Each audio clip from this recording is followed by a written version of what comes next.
Are news చూస్తున్నారు. ప్రతి నిమిషం తాజా వార్తలతో అప్డేట్ అవ్వండి. Welcome to R news. ముందుగా హెడ్లైన్స్.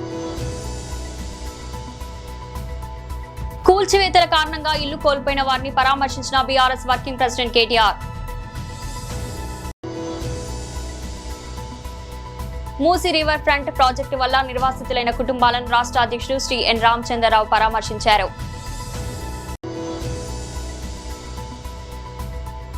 ఎమ్మెల్యే మరియు పార్టీ రాష్ట్ర అధికార ప్రతినిధి శ్రీ తాటిపర్తి చంద్రశేఖర్ ప్రెస్ మీట్.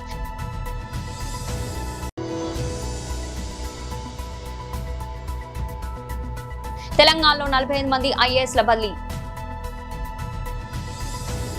కూల్చివేతల కారణంగా ఇల్లు కోల్పోయిన వారిని పరామర్శించిన బీఆర్ఎస్ వర్కింగ్ ప్రెసిడెంట్ కేటీఆర్. చేతులు చక్కగా లేని వాళ్ళు దివ్యాంగులు 150 ఇండ్లు కట్టుకుంటే ఈ ప్రభుత్వం వచ్చినాక బుల్డోజర్లు పెట్టి వాళ్ళని కూడా కూల్చేశారు.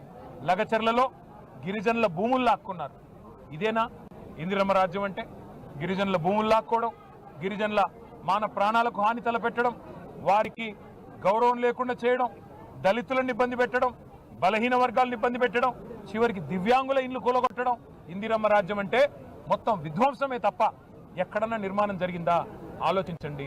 నేను ఖమ్మం జిల్లా మంత్రులను కూడా ఒకటే అంటా ఉన్నా, మీరు మీ అధికార తొత్తులు మీరు ఎన్ని డైలాగులు కొట్టినా వాస్తవాలు వాస్తవాలుగానే ఉంటాయి. ఆ పట్టాలు ఖచ్చితంగా జెన్యూను. మీ పక్కన ఉండే దొంగలు కొంతమంది 3 రియల్ ఎస్టేటు వ్యాపారులు, వారి ప్రయోజనాల కోసం 3 మంత్రులు పనిచేస్తూ ఉన్నారు. వాళ్ళెవరో మీకు తెలుసు, మాకు తెలుసు. సందర్భం వచ్చినప్పుడు పేర్లతో సహా బయట పెడతాం. ఖచ్చితంగా ఆ 3 రియల్ ఎస్టేట్ వ్యాపారుల కోసం ఇవాళ మీరు దాదాపు 910 కుటుంబాలని మెడలు బట్టి రోడ్డును నూకినందుకు వారి శాపాలు, వారి ఆక్రోశం, వారి కన్నీళ్లు ఉత్తగానే పోవు. తప్పకుండా ఆ కన్నీళ్లలో మీ ప్రభుత్వమై కొట్టుకపోయే రోజు వస్తుందని చెప్పి కూడా నేను హెచ్చరిస్తా ఉన్నా. జరిగిన తప్పును సరిదిద్దుకోండి. అధికారం మత్తులో ఇవాళ మీరు చేసిన తప్పును మంత్రులకి నేను విజ్ఞప్తి చేస్తా ఉన్నా, డిమాండ్ చేస్తా ఉన్నా, వెంటనే సరిదిద్దుకోండి. అక్కడ ఇల్లు కట్టివ్వండి. వాళ్ళు మేము పోతే బాధితులు ఒకటే అంటున్నారు, మాకు ఇంకెక్కడో ఇవ్వాల్సిన అవసరం లేదు, మాకు ఎక్కడికో పోవాల్సిన అవసరం లేదు, మాకు ఇక్కడే ఇల్లు కట్టివ్వండి, మాకు పట్టాలున్నాయి, మాకు సర్వ హక్కులు ఉన్నాయి, మమ్మల్ని ఇబ్బంది పెడుతున్నది ప్రభుత్వం అని చెప్పి వాళ్ళు ఆక్రోశిస్తూ ఉన్నారు. నేను అడిగిన, అమ్మ మీకేమైనా కావాలా అంటే, ఏమీ లేదన్నా, మాకేమీ వద్దు, మా కేసీఆర్ గారు కట్టించిన గురుకుల పాఠశాలల్లో మా పిల్లల్ని చదివించుకుంటున్నాం, కానీ ఇవాళ కనీసంగా మాకు ఉండడానికి గూడు లేకుండా చేశారు, మాకు తాత్కాలికంగా ఏదన్నా పునరావాసం ఏర్పాటు చేయండి, మాకు ఈ ప్రభుత్వం మీద విశ్వాసం లేదన్నారు. మా పార్టీ తరపునే నేను అందుకే వారికి మాటిచ్చాను, తాత్కాలిక పునరావాసం మేమే ఏర్పాటు చేస్తాం. అట్లాగే వారు న్యాయపరంగా పోరాటం చేయడానికి కూడా సంపూర్ణంగా పార్టీ అండగా నిలబడుతుంది. ఆ రోజు వారు దానం చేయడం జరిగింది. అసలు మహాత్మా గాంధీ గారి స్ఫూర్తితో ఆచార్య వినోబా భావే గారు భూదాన్ బోర్డును పెట్టిన ఉద్దేశమే ఈ రాష్ట్రం, ఈ దేశంలోని పేదలకి మరి నివాసం ఉండడానికి స్థలాలు ఉండాలని, అట్లాగే వ్యవసాయ యోగ్యత కలిగిన రైతులకి వారు వ్యవసాయం చేసుకునేడానికి సాగుకి యోగ్యమైన భూమి ఉండాలనే భూదాన్ బోర్డు పెట్టడం జరిగింది. భూదాన్ బోర్డులో భారతదేశ వ్యాప్తంగా మరి లక్షల ఎకరాల భూమిని ఆనాడు కొంతమంది పెద్దలు దానం చేయడం జరిగింది. ఉమ్మడి ఆంధ్రప్రదేశ్లో మేము ఇక్కడికి వచ్చే ముందు భూదాన్ బోర్డు చైర్మన్ గారితో కూడా మాట్లాడొచ్చాము. మూసీ రివర్ ఫ్రంట్ ప్రాజెక్టు వల్ల నిర్వాసితులైన కుటుంబాలను రాష్ట్ర అధ్యక్షుడు శ్రీ ఎన్ రామచంద్రరావు పరామర్శించారు. హైదరాబాద్ భూమితో పాటు ఈ మూసీలో పక్కన ఉన్నటువంటి ఒక రైతులు ఎవరైతే కూరగాయలు పండించి సరఫరా చేస్తారో ఆ భూములు కూడా ఈరోజు ప్రభుత్వం సేకరించి వాళ్ళను కూడా భూమిని లేకుండా చేసే ప్రయత్నంలో ఈరోజు ప్రభుత్వం ఉన్నది స్పష్టంగా. మూసీ సుందరీకరణకు భారతీయ జనతా పార్టీ వ్యతిరేకం కాదు, మూసీ ప్రక్షాళనకి మేము వ్యతిరేకం కాదు. మేము కూడా మంచి నీళ్ళు ఉండాలి, మూసీ మంచి వాసన రాకుండా ఉండాలి, దోమలు రాకుండా ఉండాలి. హైదరాబాద్లో ఉన్నటువంటి ఒక గర్వంగా భావించేటట్టు ఈ హైదరాబాద్లో వాసన. కానీ ప్రభుత్వం చేసినటువంటి పని ఏతుందో ఇది ప్రజల వ్యతిరేకమైన పని. మధుబన్ పార్క్ దగ్గర ఆ రోజు 12 మీటర్ల ఒక ఏదైతే బఫర్ జోన్ ఉండే, ఆ బఫర్ జోన్లో పర్మిషన్స్తోని కట్టినటువంటి ఇల్లు. చాలామంది మిలిటరీలో పనిచేసి, అదేవిధంగా నేవీలో పనిచేసి, ఎయిర్ ఫోర్స్లో పనిచేసి అక్కడ ఎక్స్ సర్వీస్ మెన్లు భారతదేశం అన్ని కోణాల నుంచి వచ్చినటువంటి వ్యక్తులు అక్కడ ఉన్నారు. లోన్ తీసుకొని పర్మిషన్ ఉన్నది కాబట్టి లోన్ తీసుకొని ఈఎంఐ ఇంకా కడుతున్నారు. విఘ్నేశ్వర కాలనీలో కూడా అంతా మిడిల్ క్లాస్ ఫ్యామిలీస్ 200 గజాల్లో 150 గజాల్లో చిన్న చిన్న విల్లాస్ కట్టుకొని చాలా గర్వంగా నాకు హైదరాబాద్ ఉందని భావించి అక్కడ ఈఎంఐలు కట్టుకుంటూ ఈరోజు ప్రతిరోజు వారి జీవితం గడుపు. పక్కనే రీటైనర్ వాల్స్తోని మీరు ఇవన్నీ కూడా దీన్ని సుందరీకరణ చేసి ముఖ్యంగా ఈ యొక్క మూసీలో కానీ ఈసాలో కానీ వచ్చేటటువంటి యొక్క ఏవైతే సబ్సిడీ నాలాలు వాటిని మీరు ఎఫ్లూయెంట్ ట్రీట్మెంట్ పంపించాల్సిన అవసరం. ఈ స్వచ్ఛమైన నీరు వస్తుంది. రిటర్న్ ఏ ఇల్లు కూడా కూలగొట్టకుండా ప్రయత్నం చేయవచ్చు. పెరిగింది. ఇంజనీర్స్ అందరూ కూడా ఈరోజు బ్రహ్మాండమైనటువంటి ఒక ఈరోజు ఆలోచనతో ఉన్నారు. వాళ్ళందరూ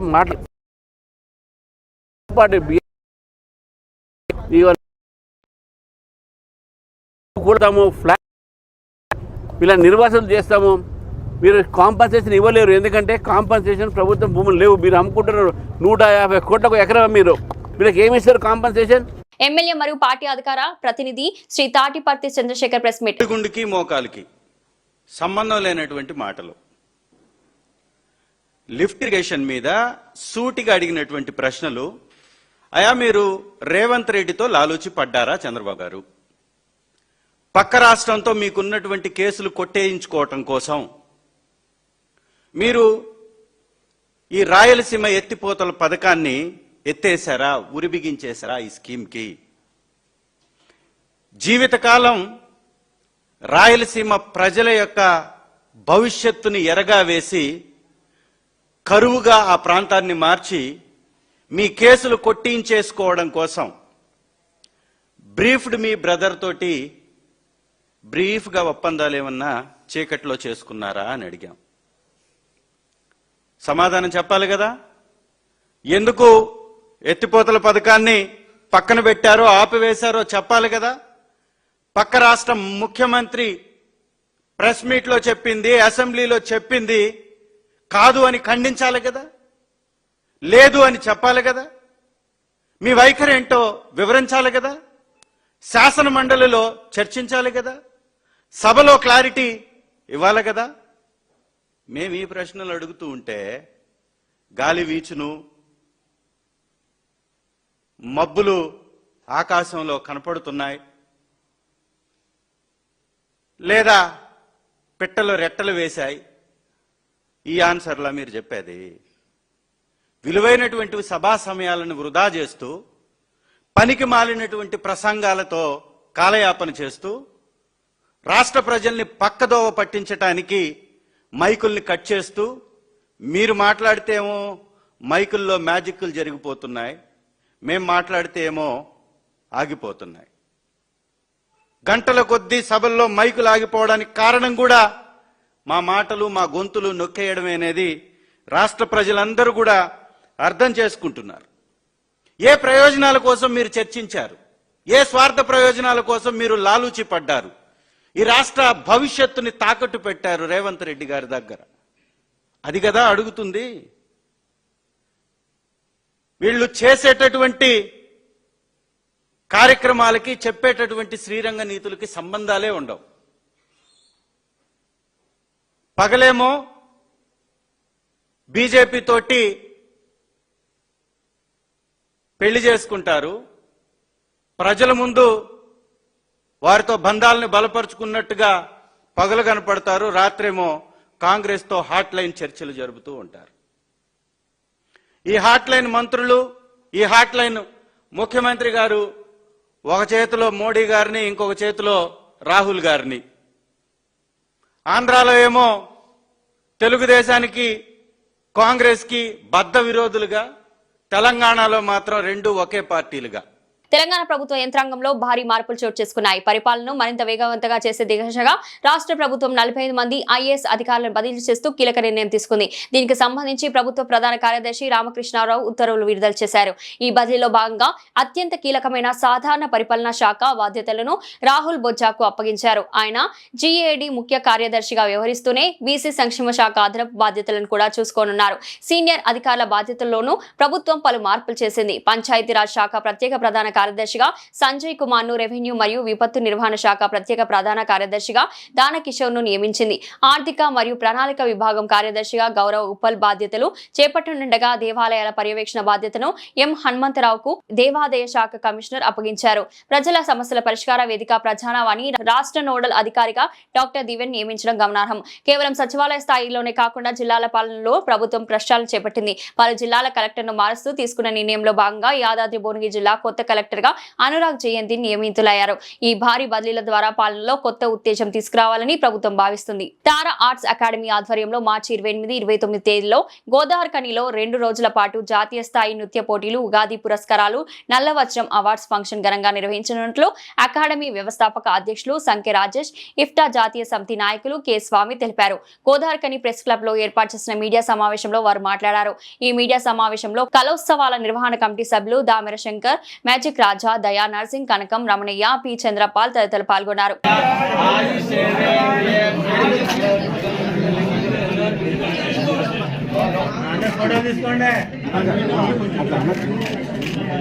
అంతే కొట్టు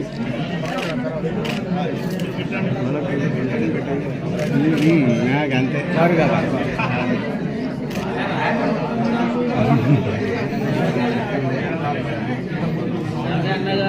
ప్రతిపక్షం పాలకపక్షమనే కాకుండా ఇవాళ ఈ ప్రాంత అభివృద్ధి కొరకు మొదటి రోజు చెప్పాను.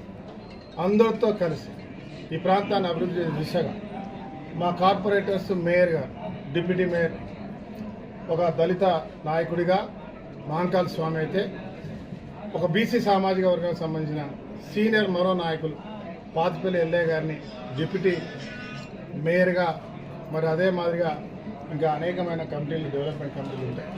వారిలో కూడా అన్ని రంగాల ఇతర పార్టీల వారికి కూడా దాంట్లో స్థానం కల్పిస్తూ అభివృద్ధి దిశగా అద్భుతమైన ఆలోచనతోటి ముందుకు పోయేటువంటి ప్రణాళికతో ఒక సంకల్పంతో ముందుకు పోతాం. మరి మీరందరూ కూడా మీడియా మిత్రులు, అధికారులు, అదే మాదిరిగా రామగుండం ప్రజలు ఇప్పటివరకు బ్రహ్మాండంగా ఆశీర్వదిస్తూ వస్తూ ఉన్నారు. అద్భుతమైనటువంటి ఫలితాలను ఇచ్చినారు, అద్భుతమైన ప్రోత్సాహాన్ని ఇచ్చినారు. అనేక నిందలు, సత్యదూరమైన మాటలు, రోజువారీగా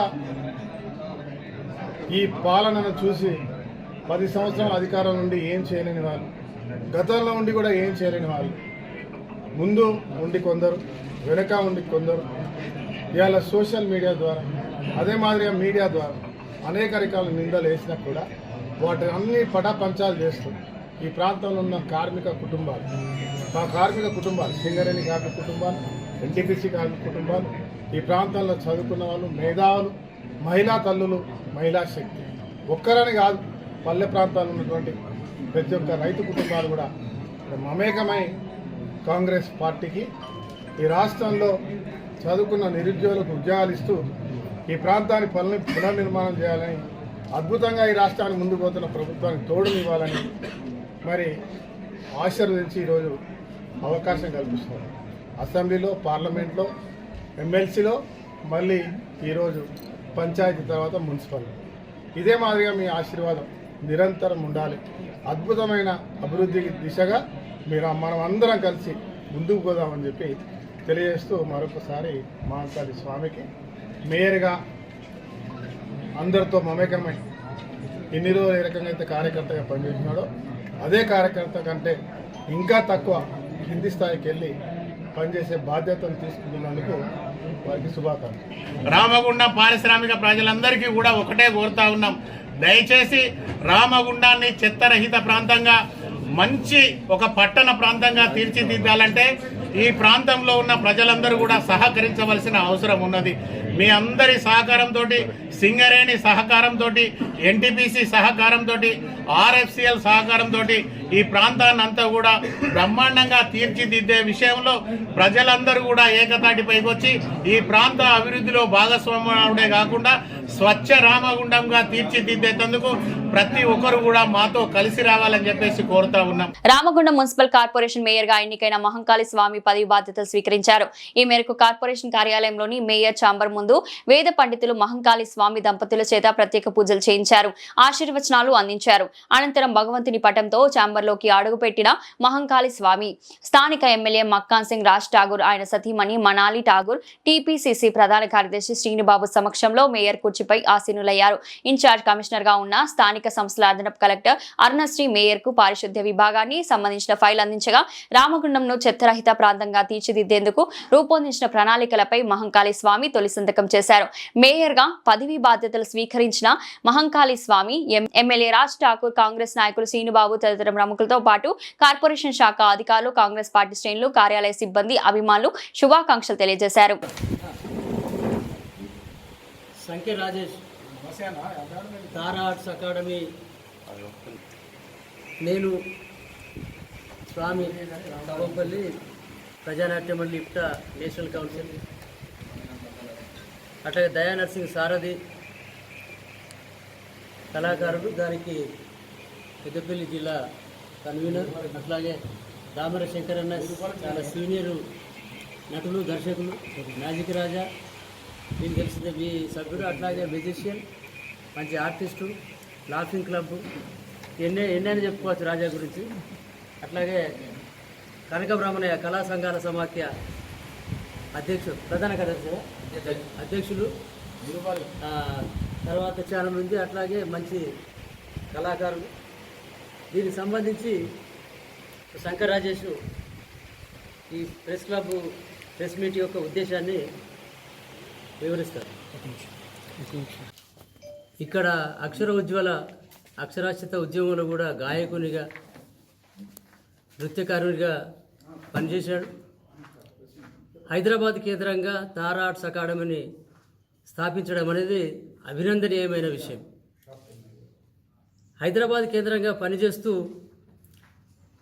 అంతర్రాష్ట్రంగా అట్లాగే అంతర్జాతీయంగా అనేక కార్యక్రమాలు అమెరికాలో, మలేషియాలో, అనేక చోట్ల, అనేక రాష్ట్రాల్లో కార్యక్రమం నిర్వహించడం అనేది చాలా గొప్ప విషయం. అయితే మలేషియాలోనే కాదు, అవసరమైతే మనం మందమరిలో కూడా కార్యక్రమం జరపాలి, గోవాలో కాదు మన గోదావరికల్లో జరపాలి, అమెరికాలోనే కాదు మన హైదరాబాద్లో జరపాలి. ఇక్కడి మట్టి బిడ్డగా, ఇక్కడి బొగ్గుగని కార్మికుని కొడుకుగా గోదావరికల్లో కూడా కార్యక్రమంలో జరపాలనుకున్నప్పుడు మాజీ ప్రధాని పివి నరసింహారావు గారి శతజయంతి ఉత్సవాలు 2021లో చాలా ఘనంగా నిర్వహించడం జరిగింది. అట్లాగే 2024లో నల్లవజ్రం, బ్లాక్ డైమండ్ అనే ఒక అవార్డు వివిధ రంగాల్లో పనిచేస్తున్నటువంటి పేరు తెచ్చుకున్నటువంటి, పేరుగాంచినటువంటి కార్మికుల పిల్లలు, కార్మికులు, అనేక రంగాలు ఒక 125 మందికి బ్లాక్ డైమండ్ అవార్డు అనేది గుర్తించి ఇవ్వడం జరిగింది. ఎవరు దరఖాస్తు పెట్టుకోలే, ఎవరు ఫీజు కట్టలే, స్వచ్ఛందంగా ఒక కమిటీగా ఏర్పడి వివిధ సంస్థల్లో పనిచేస్తున్న మేమంతా కూడా తారా ఆర్ట్స్ అకాడమీ అనేది అంతర్జాతీయంగా పేరుగాంచిన సంస్థ. శంకర్ రాజేష్ మనవాడు, మన బిడ్డ, మన సోదరుడు అని చెప్పి మేమంతా కూడా ఒక కమిటీగా ఏర్పడి 2024 చాలా గొప్పగా కార్యక్రమం జరిగింది. అట్లాగే ఇది ప్రతి సంవత్సరం జరపాలని కూడా ఒక ఆకాంక్ష ఉండే. సరే, ఒక సంవత్సరం మిస్ అయినప్పటికీ ఈ సంవత్సరం ఉగాదిని పురస్కరించుకొని మార్చి 28, 29 తేదీల్లో ఉగాది పురస్కారాలు, నల్లవజ్రం పురస్కారాలు అన్ని రంగాల్లో విద్య, వైద్యం, పాత్రికేయం, న్యాయవాద వృత్తి, ఉపాధ్యాయ వృత్తి, ఉత్తమ కార్మికులు, ఉత్తమ అధికారులు, ఇట్లా అనేక మందిని మనము వెతికి గుర్తించి ఒక మంచి అవార్డుగా నల్లవజ్రం అనేది రాష్ట్రంలోనే ఒక గొప్ప కార్యక్రమంగా ఉండాలని భావించి మార్చి 28, 29 తేదీల్లో ఈ కార్యక్రమం ఏర్పాటు చేయడం జరిగింది. మార్చి 19 ఉగాది అనుకుంటా. అదే పురస్కరించుకొని అదే మాసంలో 2 రోజులు జాతీయ స్థాయి నృత్య పోటీలు, ఉగాది పురస్కారాలు, నల్లవజ్రం అవార్డ్స్ ఇవ్వటం అనేది జరుగుతుంది. దీనికి సంబంధించి కార్మిక నాయకులు అండదండలు, ప్రజాప్రతినిధుల అండదండలు, కళాభిమానులు, కళా పోషకులు, శ్రేయోభిలాషుల యొక్క ఆశీస్సులు కావాలని చెప్పి కూడా ఒక కమిటీగా ఏర్పడి కోరటం జరుగుతున్నది. దీనికి మన మంత్రివర్యులు, శాసనసభ్యులు అనేక మందిని కూడా ఆహ్వానించి ముఖ్య అతిథులుగా, అట్లాగే సినీ, బుల్లితెర, వెండితెరలో ఉన్నటువంటి కొంతమంది ప్రముఖులను కూడా ఈ కార్యక్రమానికి ఆహ్వానించాలని చెప్పి తలపెట్టడం జరిగింది. ఏదేమైనా ఈ కార్యక్రమం యొక్క ప్రచారం మీ ద్వారా బాగా జరగాలని చెప్పి, ఆ ఉత్సవాలు విజయవంతం కావడానికి పాత్రికేయులుగా మీరు మంచి ప్రచారాన్ని కల్పించి తోడ్పడాలని చెప్పి ఈ సందర్భంగా మిమ్మల్ని అందరినీ కోరటం జరుగుతుంది. మెదక్ జిల్లాకు నూతన కలెక్టర్గా బాధ్యతలు స్వీకరించిన ప్రతిమా సింగ్ ప్రభుత్వ సంక్షేమ పథకాలు ప్రజలకు చేరేలా కృషి చేస్తానని తెలిపారు. కలెక్టరేట్ కు చేరుకున్న ఆమెకు జిల్లా అదనపు కలెక్టర్ నగేష్, జిల్లా ఆదాయ అధికారి భుజంగరావు, మెదక్ రెవెన్యూ విభాగ అధికారి రమాదేవి పూల మొక్క అందించి స్వాగతం పలికారు. బాధ్యతలు చేపట్టిన అనంతరం జిల్లా అధికారులతో సమావేశమై ప్రభుత్వ పథకాలు అమలుపై చర్చించారు. ప్రభుత్వం అప్పగించిన బాధ్యతను సమర్థవంతంగా నిర్వహిస్తానని పేర్కొన్నారు. ప్రజలకు లబ్ధి చేరేలా పరిపాలన సాగిస్తామని తెలిపారు. అంతరాయ మధ్య విద్య 10వ తరగతి పరీక్షల నిర్వహణపై సంబంధిత అధికారులను అడిగి వివరాలు తెలుసుకున్నారు. పరీక్షలను ప్రశాంత వాతావరణంలో నిర్వహించాలన్నారు. కార్యక్రమంలో జిల్లా అధికారులు పాల్గొన్నారు.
బులెటిన్ ముగించే ముందు హెడ్లైన్స్ మరోసారి.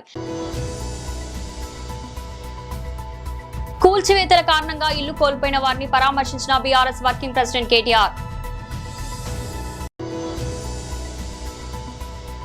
మూసీ రివర్ ఫ్రంట్ ప్రాజెక్టు వల్ల నిర్వాసితులైన కుటుంబాలను రాష్ట్ర అధ్యక్షుడు శ్రీ ఎన్ రామచంద్రరావు పరామర్శించారు.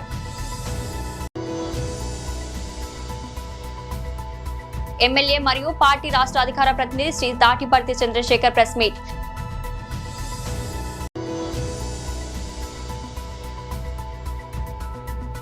తెలంగాణలో 45 మంది ఐఏఎస్ల బదిలీ. ఇది ఈ రోజు బులెటిన్. మరో బులెటిన్లో మళ్ళీ కలుద్దాం. అంతవరకు సెలవు. మీరు ఆర్ న్యూస్ చూస్తున్నారు. ప్రతి నిమిషం తాజా వార్తలతో అప్డేట్ అవ్వండి.